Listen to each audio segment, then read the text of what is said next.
Sur le sujet LinkedIn, si on revient à notre iceberg avec nos deux types de population, et ben l'idée de l'approche LinkedIn, c'est que soit pour les personnes qui sont prêtes, on va essayer de les amener très rapidement vers de la démo, vers de l'audit, de la prise de rendez-vous, donc avec des publications assez directes. Soit on va avoir une approche beaucoup plus douce avec tout ce qu'on met derrière la partie advocacy, mise en avant de vos experts pour qu'ils soient vraiment les ambassadeurs de ce que vous avez à raconter, qui mettent en avant votre positionnement, les coulisses de ce qui se passe chez vous, dans la vie avec les équipes en interne, dans la vie avec les clients, voilà, pour vraiment humaniser, incarner votre prise de parole et avoir une prise de parole très authentique qui donne envie de vous suivre dans la durée et qui petit à petit les amène de plus en plus dans une démarche de conversion. Et pour ça, on a différents leviers sur LinkedIn. Donc bien sûr, on a la première brique qui est la page entreprise, la page corporate. C'est un peu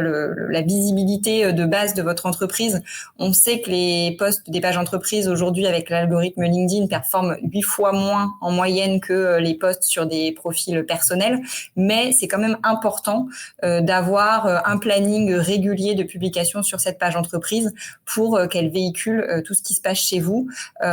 avec un moindre effort, puisque justement avec la stratégie de recyclage de contenu dont on a parlé précédemment, on peut faire des choses rapides pour faire des snacks, des carousels qui réutilisent toute la matière que vous avez pu mettre en ligne sur votre site pour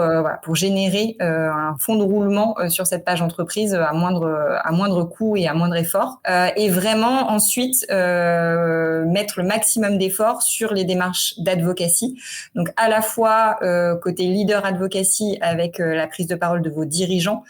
Souvent, on démarre par là parce que c'est vrai que c'est important que les dirigeants montrent l'exemple pour que ça inspire d'autres collaborateurs en interne, et aussi parce que naturellement, les dirigeants sont potentiellement ceux qui ont les plus grosses communautés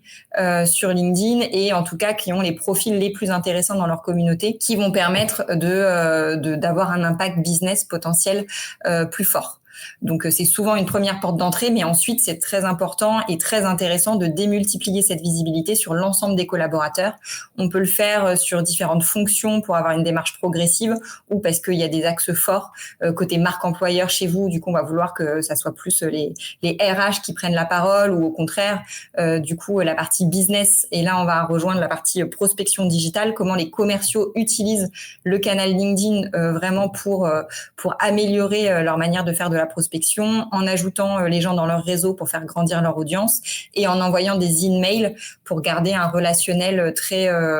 proche avec des prospects, avec des clients, et que ça contribue à faire du nurturing, comme on disait, mais là sur les populations commerciales. Et enfin, la brique LinkedIn Ads, qui est vraiment intéressante pour aller chercher des profils de personnes que vous voulez toucher, parce qu'on peut vraiment sélectionner par fonction, par secteur d'activité, par centre d'intérêt. Donc, on va pouvoir vraiment faire des bassins d'audience assez restreints pour vraiment tester des choses. Nous, on aime beaucoup l'approche test and learn sur LinkedIn Ads, pour commencer à investir des petits budgets et voir les effets que ça peut avoir, et avoir cette approche, là aussi répliquer cette approche funnel de conversion avec tous les contenus qu'on a pu créer par ailleurs, pour vraiment avoir des campagnes de notoriété, de conversion et de retargeting lead generation, pour vraiment que ça vienne compléter votre stack d'Imagen lead gen sur le canal LinkedIn. Des outils pour mettre en place toute cette partie-là, notamment sur la partie advocacy, qui selon nous est quand même la plus difficile à mettre en œuvre et à animer dans la durée. Voilà, nous on met pas mal de choses en place avec nos clients pour nous aider à animer ce type de démarche. Donc il y a le fait de créer des lignes éditoriales qui est hyper important, où chacun s'engage au début de sa démarche à se dire c'est qui les fonctions avec qui j'ai envie d'être en contact, c'est quoi les grandes thématiques de prise de parole sur lesquelles je vais publier, c'est quoi la fréquence de prise de parole que je m'engage à pouvoir tenir dans la durée, c'est quoi la tonalité que je je vais vouloir retranscrire, qu'est-ce qui va montrer ma personnalité, parce que l'idée c'est qu'on publie pas tous les mêmes posts, mais qu'on ait vraiment une personnalité qui ressorte dans notre prise de parole sur LinkedIn. Donc vraiment voilà, avoir un peu cette carte d'identité de ce que doit être ma prise de parole sur LinkedIn, c'est hyper structurant et c'est à la fois intéressant d'un point de vue perso, mais aussi de le partager à son équipe et de voir les complémentarités qu'on peut avoir justement dans les sujets évoqués à l'échelle de son équipe ou de son entreprise. Quelque chose qui est hyper intéressant à faire aussi au début, c'est l'analyse de son profil, se dire c'est quoi mes forces aujourd'hui, est-ce que mon profil il est assez complet, est-ce que j'ai une audience qui est trop faible par rapport aux enjeux que j'ai. Voilà, donc vraiment faire un audit et mettre en place les petites actions pour déjà avoir un profil à jour et petit à petit rentrer dans une démarche d'ajout de contact. Aussi mettre en œuvre des visuels, ça au sein de l'équipe marketing, proposer des visuels prêts à l'emploi pour les employés pour qu'ils aient pas ce risque de je sais pas faire de design, donc j'ai peur de faire un carrousel, j'ai peur de faire un snack, leur mettre des choses faciles à utiliser sur Canva par exemple, où ils ont plus qu'à changer du texte, ça respecte la charte graphique de l'entreprise et comme ça on est sûr d'avoir des choses qualitatives qui sont mis en œuvre.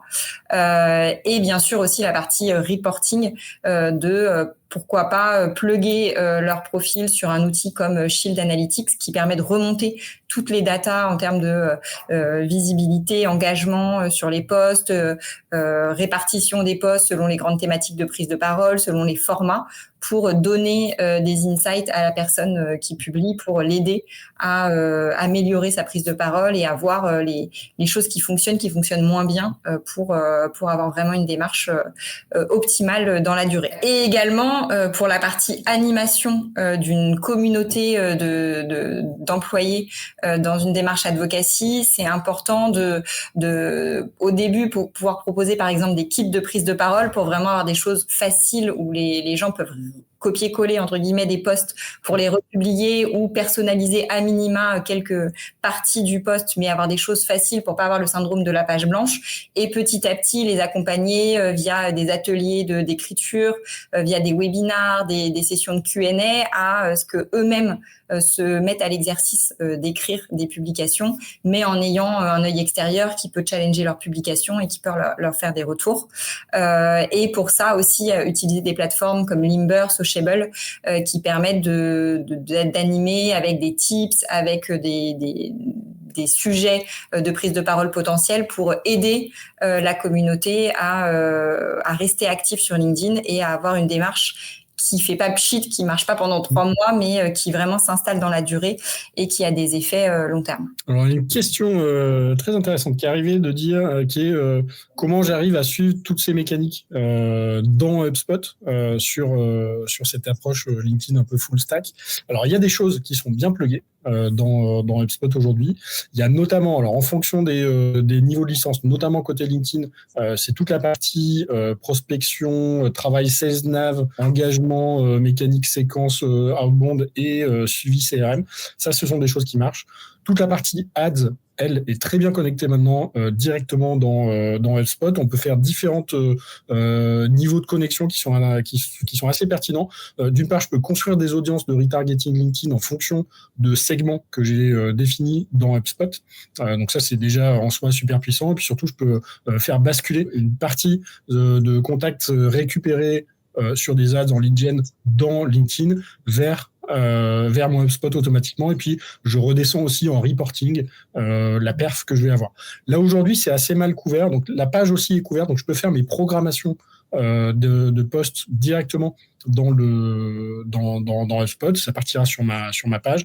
C'est plutôt toute la partie animation de compte perso aujourd'hui qui est pas du tout traitée dans HubSpot, donc on pourra pas gérer son programme d'advocacy, on pourra pas gérer son programme de leader advocacy, et surtout je pourrais pas récupérer de statistiques. Donc là à la limite le seul truc que je peux faire, c'est de mettre des liens traqués avec des UTM sources dans les posts de mes collaborateurs. Donc là, l'idée, c'est de dire je renvoie du trafic vers là, où je pousse des logiques de lead gen, où la conversion se fera sur mes pages HubSpot, et à ce moment-là, je vais pouvoir traquer la provenance et dire tiens, ça vient d'un programme d'advocacy ou de leader advocacy, mais en vrai, c'est quand même assez, on perd assez vite le suivi de ce côté-là.